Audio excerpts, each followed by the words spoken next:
Hello बच्चों, आज हम लोग क्लास 10th का केमिस्ट्री पढ़ने वाले हैं और क्लास 10th में फर्स्ट चैप्टर है रासायनिक अभिक्रिया और समीकरण।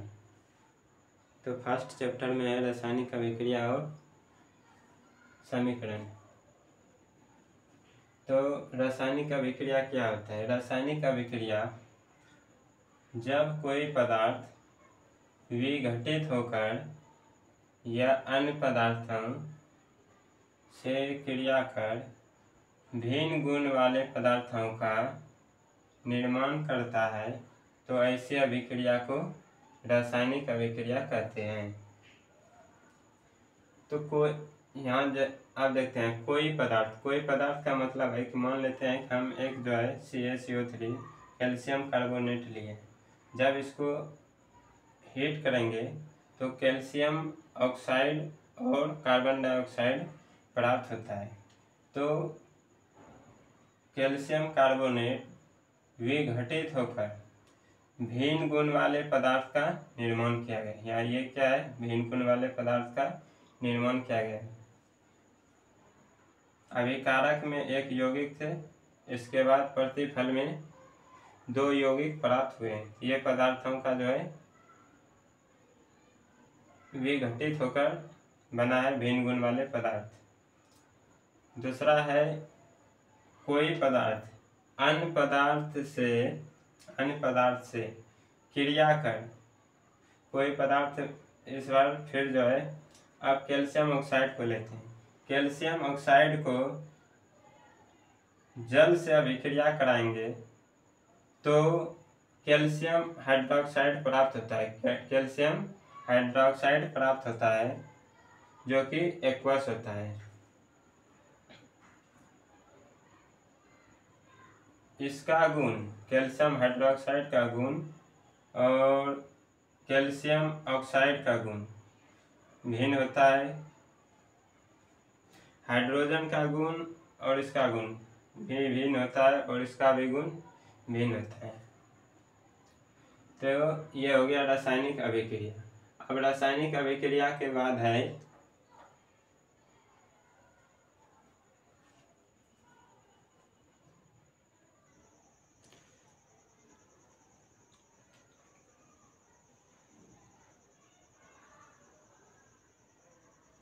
ओके दोस्तों, अब इसके आगे देखते हैं कि रासायनिक अभिक्रिया के अभिलक्षण यानी कि उनके लक्षण के बारे में।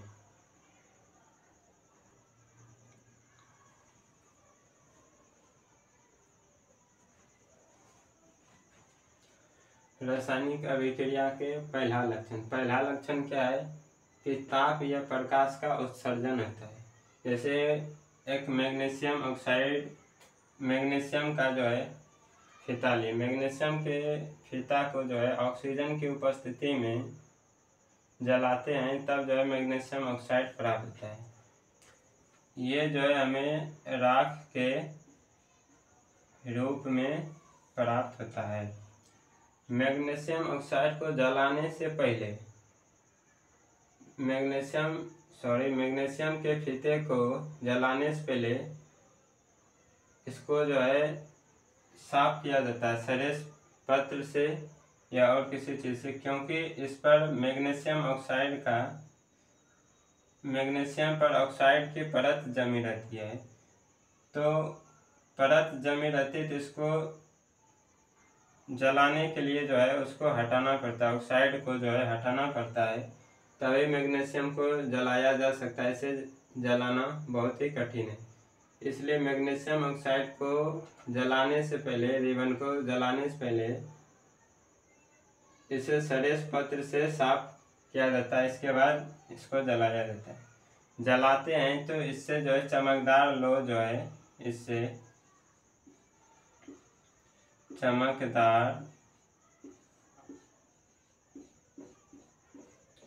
चमकदार लो उत्पन्न होते हैं। मैग्नीशियम को ऑक्सीजन की उपस्थिति में जलाते हैं, तब हमें चमकदार लो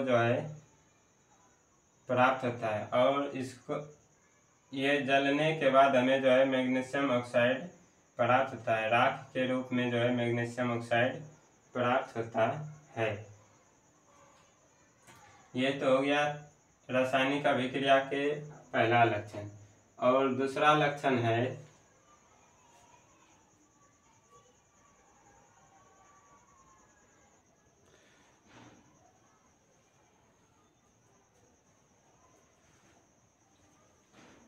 रासायनिक अभिक्रिया का दूसरा लक्षण है अपक्षेपण। रासायनिक अभिक्रिया का दूसरा लक्षण क्या है? अपक्षेपण। अब सोडियम क्लोराइड और सिल्वर नाइट्रेट का जब अभिक्रिया होता है तो प्राप्त होता है सिल्वर क्लोराइड और सोडियम नाइट्रेट। सिल्वर क्लोराइड और सोडियम नाइट्रेट। और सिल्वर क्लोराइड जो है अपक्षेपण के रूप में प्राप्त होता है, अपक्षेपण के रूप में हमें प्राप्त होता है।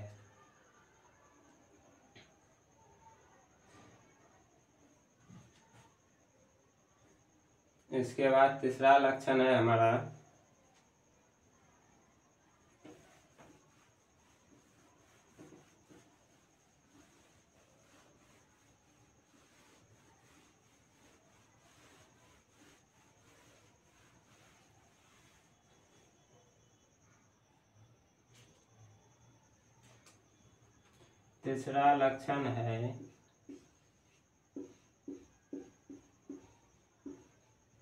गैस की उत्पत्ति। तीसरा लक्षण क्या है हमारा? गैस की उत्पत्ति।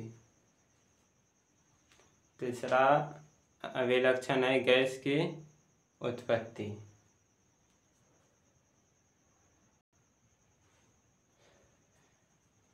रासायनिक अभिक्रिया के लक्षण है तीसरा क्या है? गैस की उत्पत्ति। जब जिंक और हाइड्रोक्लोरिक अम्ल का अभिक्रिया का आपस में होता है तो हमें जो है जिंक क्लोराइड और हाइड्रोजन गैस और ताप प्राप्त होता है। हाइड्रोजन गैस वायुमंडल में चला जाता है और जिंक क्लोराइड बच जाता है। ये जिंक है और ये हाइड्रोक्लोरिक अम्ल और ये है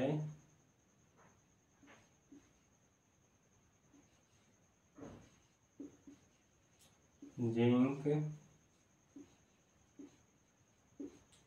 क्लोराइड।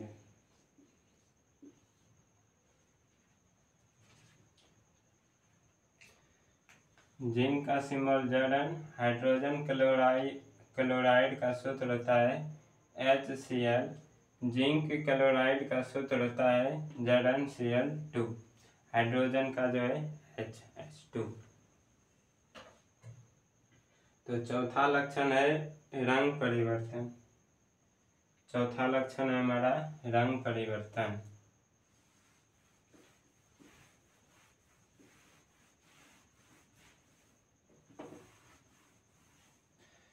चौथा लक्षण है रंग परिवर्तन। चौथा लक्षण क्या है हमारा? रंग परिवर्तन। रंग परिवर्तन चौथा लक्षण है। तो रंग परिवर्तन के बारे में अब देखते हैं। चौथा लक्षण क्या है हमारा? रंग परिवर्तन। रासायनिक अभिक्रिया का चौथा लक्षण है रंग में परिवर्तन। तो फेरस सल्फेट जो कि हरा रंग का होता है, जब इसको ताप देते हैं या गर्म करते हैं, उष्मा देते हैं, तो यह फेरिक ऑक्साइड में बदल जाता है और सल्फर ट्राइऑक्साइड हमें प्रतिफल के रूप में प्राप्त होता है। जहाँ फेरस सल्फेट का रंग हरा था पहले, गर्म करने पर फेरस सल्फेट अभिक्रिया कर जो है फेरिक ऑक्साइड में परिवर्तित हो गया और इसका रंग भी बदल गया काला। ये हो गया रंग परिवर्तन। अगला है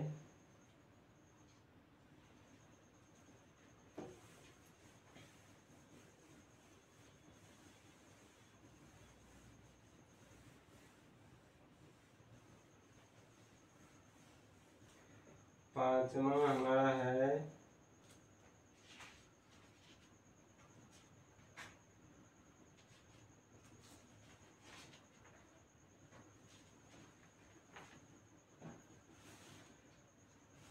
ऊष्माशोषी अभिक्रिया।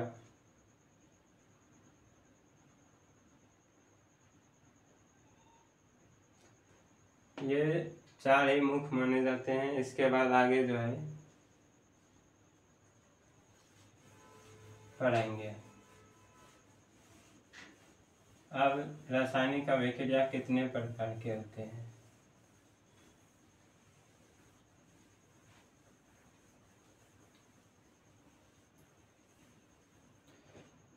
रासायनिक अभिक्रिया के प्रकार को जानने से पहले रासायनिक समीकरण के बारे में देखते हैं।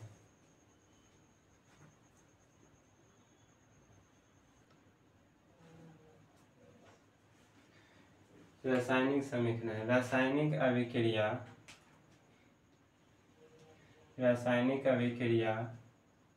में भाग लेने वाले पदार्थों के संकेतों। रासायनिक अभिक्रिया ये हमारा एक क्या है? रासायनिक समीकरण है।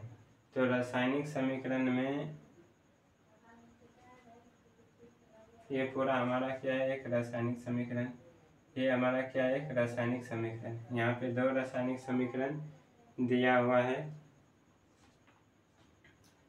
पहला है मैग्नीशियम ऑक्सीजन से अभिक्रिया करता है। यहाँ पे मैग्नीशियम तत्व है, ऑक्सीजन भी एक तत्व है। ये दोनों तत्व जो आपस में अभिक्रिया कर एक यौगिक का निर्माण करते हैं। तो और यहाँ पे जो है एक तत्व एक यौगिक से अभिक्रिया करके एक यौगिक का निर्माण, एक तत्व का निर्माण करते हैं। तो रासायनिक अभिक्रिया में भाग लेने वाले पदार्थों, ये 2 पदार्थ हैं, संकेतों और सूत्रों की सहायता से रासायनिक अभिक्रिया का निरूपण। ये रासायनिक अभिक्रिया हुआ, तो रासायनिक अभिक्रिया का यहाँ पे क्या किया है? निरूपण किया गया। रासायनिक अभिक्रिया का निरूपण रासायनिक समीकरण कहलाता है। रासायनिक अभिक्रिया का निरूपण रासायनिक समीकरण कहलाता है। रासायनिक अभिक्रिया के प्रकार के बारे में जो है अगले वीडियो में पढ़ेंगे। तब तक के लिए बाय बाय।